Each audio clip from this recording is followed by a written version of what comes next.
What's up, guys? This is Automotive Anonymous. If you're new to my channel, I do car reviews, truck reviews, 0 to 60s, and other cool stuff.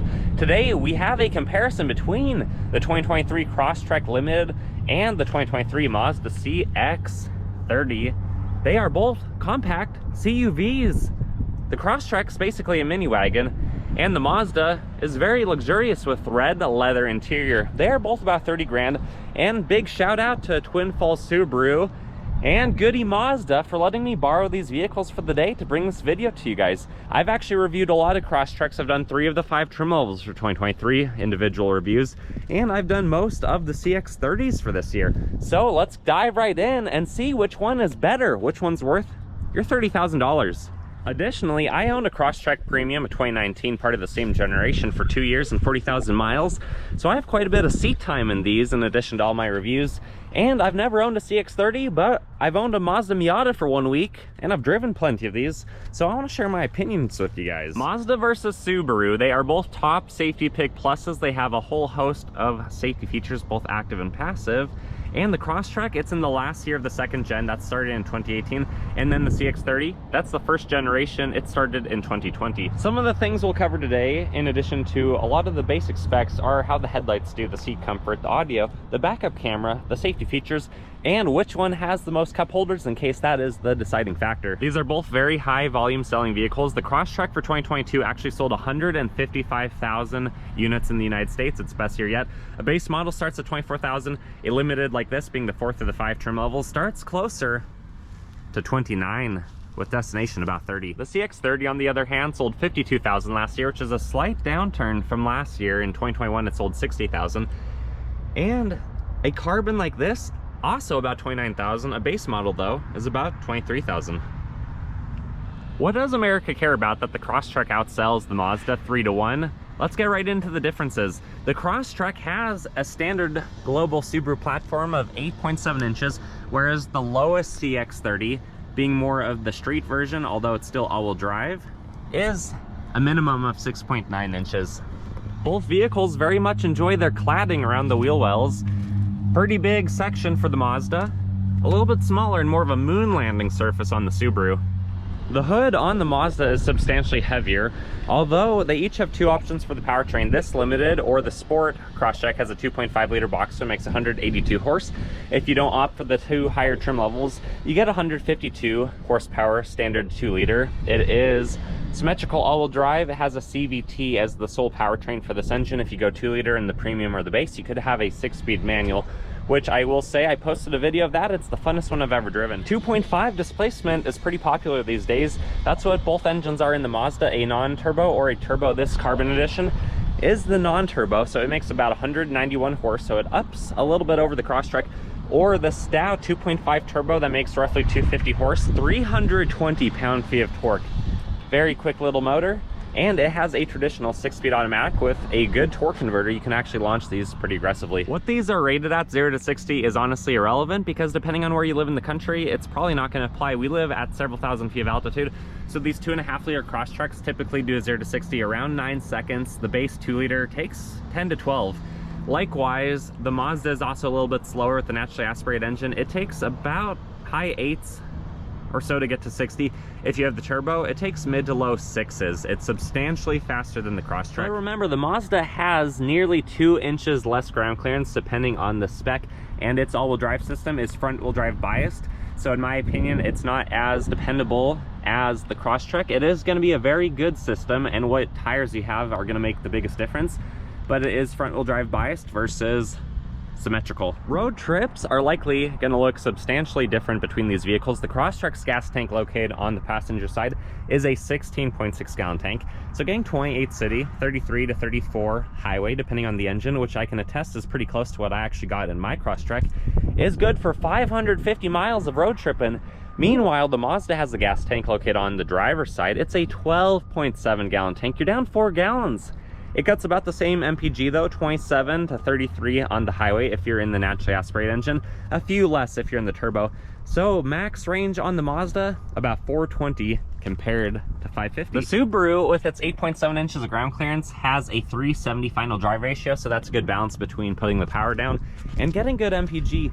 The Mazda, on the other hand, has a 409, so that actually puts the torque down a little bit better. And I will say, in the 2.5 naturally aspirated comparison, the Mazda does feel faster, even though the times don't always show much of a difference. With that 6-speed, it does sound better and it feels faster. The Mazda weighs about 30,000 pounds, up to 3,300 pounds depending on configuration, whereas the Crosstrek is about 31 to 3,300 pounds, so they're nearly identical in weight. Slightly less similar is the overall dimensions. The Mazda is 14.5 feet tall if it's lined up standing on its bumper. Otherwise, it's about 5 feet tall and about 6 feet wide. The Crosstrek is closer to 15 feet long, 6 feet wide, and about 5.3 feet tall. So just a little bit taller roof line. Both vehicles are extremely agile. When doing a full circle, it takes about 35 feet. The Mazda wears a Bridgestone tire that is a 215 55 18, and I'm really digging the black wheels. A little bit wider are the Crosstrek's wheels. These are a 225 55 18. I don't think I like the wheels as much, although I do think they look pretty decent overall. At this point already, we can tell that the Crosstrek's winning in the off-road department with its more capable all-wheel drive system, ground clearance, and it's a little bit longer. Meanwhile, the Mazda is winning in the performance division, and the looks, it looks pretty darn cool. Very aggressive. You cute little aggressive CUVU. Both vehicles have proximity key features to lock and unlock. Door panel on the Subaru is great, very adequate, very comfortable. If you've seen any of my other reviews, you know I like them. They do a really good job, especially on the Limited. Otherwise, the mats look great. Rubberized pedals, fuse box, all the buttons easy to get to, and then very good looking leather seats. Mazda's integration is on the inside of the handle.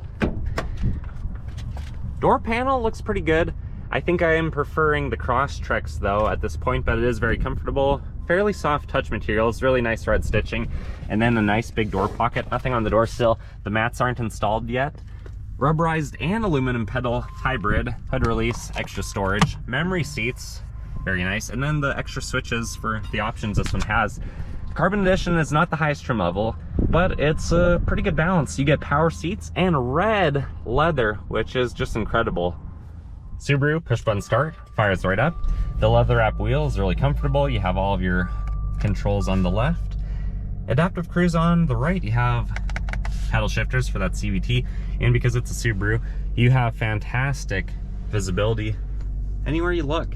The seats are really comfortable. The bolstering is not very aggressive, so it's gonna fit people really well. You can see there's really not that much bolstering. But what I love about this is you do get a really good backup camera. Trajectory lines do move with the vehicle. You have a CD player, which is becoming less and less common to see. Physical buttons, HVAC, 12-volt USB aux.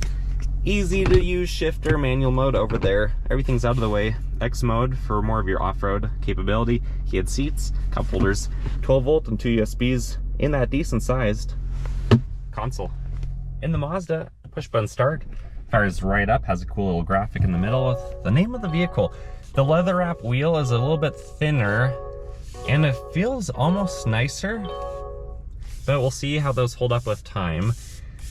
It's really comfortable in here. Visibility though is not as good as the Crosstrek. Maybe that's where that extra third of a foot of height on the Crosstrek comes from into making those windows taller, but you feel really sporty. These side mirrors do a fantastic job to see out of. I of course have the full drive reviews and all of my CX-30 videos. Otherwise, it has the Mazda scrolly dial with the integrated screen. These work really well. You have physical buttons for all the HVAC, heated seats, things like that. No aux or 12 volts or anything out there, but you do have a rubber lined tray, 2 cup holders. The shifter, this is how you go up and down through the actual 6 gears because it does not have paddles on the back of the wheel. You have electronic parking brake, auto vehicle hold, all of your scrolly dial features on that screen, which I really do like on my Miata. I know a lot of people don't, but it is easy to use. It's not a big distraction. Your volume controls there. And then a really large console that has some plugins and a 12 volt. I'm gonna say the headlights are a tie on these. Subaru LEDs are fantastic, but so are Mazda's. Obviously it's not nighttime, I can't test it more thoroughly, but I will say the LEDs on my Miata are equally bright, if not brighter than the Outback, which is kind of surprising. Can't go wrong either way. Get LEDs, don't get halogens. The Crosstrek has 4 bottle holders, 1, in each door, as well as 4 cup holders, 2 in the back, 2 in the front. So you're fitting 8 drinks in their designated spot. The Mazda is tied. It has basically a bottle holder in each door, and then 2 cup holders in the back, 2 in the front. These aren't Odysseys. We don't have 27 cup holders in here, although that would be nice. CX-30 backup camera looks pretty good, although the trajectory lines do not move when the wheel moves. Both of these vehicles have Android Auto and Apple CarPlay that you can connect. Neither of them have the upgraded speakers. I think they both sound adequate. The Crosstrek definitely does sound better though when it has an upgraded system. I used to have the Rockford Fosgate when I owned one. Again, Android Auto and Apple CarPlay capable with the Mazda system. I think the speakers, for being the base, maybe sound a little bit better in this one. Just how they're integrated, maybe the slightly smaller interior cabin volume contributes to that, or better sound dampening from the elements. Both of these vehicles though are pretty quiet on the road. Neither one is that bad. You win some, you lose some. The Crosstrek can tow about 1,500 pounds if it has the tow package. The Mazda can actually tow 2,000 pounds. I'm assuming that's with the turbo though. You're probably going to be feeling it a little bit more if you don't have the turbo. Otherwise, these have a very similar back capacity behind the back seats. The Crosstrek's about 21 feet. Meanwhile, the Mazda CX-30 is about 20 feet. The differences come though when you start to drop the seats. If you drop the seats in the Crosstrek, you get 55 cubic feet, which is actually pretty substantial. Meanwhile, if you drop the seats in the 30, it's more cramped. As you can see, it doesn't even have enough room to fall. 45 cubic feet back here, 55 cubic feet back there. That extra half a foot of Crosstrek length gives you 10 more feet of volume capacity with those seats down. Both have a temporary spare tire. The Crosstrek's is right there with all the tools, and the Mazda's is right here with all the tools on the periphery. You have a little bit more storage underneath in the wheel well of the Mazda CX-30. Neither vehicle has a power rear gate, so you have to throw this one down. And while it's the same on the CX-30, it does have a lock feature, but you still have to throw it down. The Crosstrek, for its size, has a fantastic back seat at 5'11". I can sit behind myself if I was behind the driver's seat or the passenger seat, no problem. There is plenty of room. I can be a backseat driver, and it's a pretty comfortable place to be. Man, I don't feel claustrophobic one little bit. Door panel, again, looks really nice. Now, the back seat of the Mazda is another story. I do really like the door card, the door handle. It's really comfortable. No map pocket back here.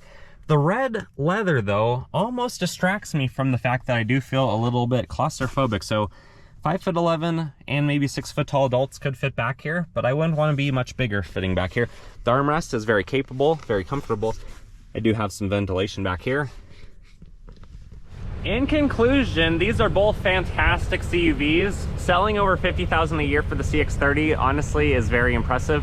Even though the Crosstrek sells 3 times that, they're both very good vehicles. The Crosstrek, in my opinion, is better off-road. The CX-30 is better on the streets. The turbo engine smokes anything that the Crosstrek has as far as power. But in these 2.5 variances, remember, that's the base engine on the CX-30. That's the upgraded engine on the Crosstrek. I think for 30 grand, you're getting a really good value either way. And they're very similar vehicles. But are you gonna be part of the threefold Crosstrek or the minority CX-30? Comment below, have you guys owned one? Are you considering it? What else are you comparing it to? Also, if you like this sort of impromptu style review, let me know in the comments. I mostly do single car reviews, but I'll do more of these if you guys like.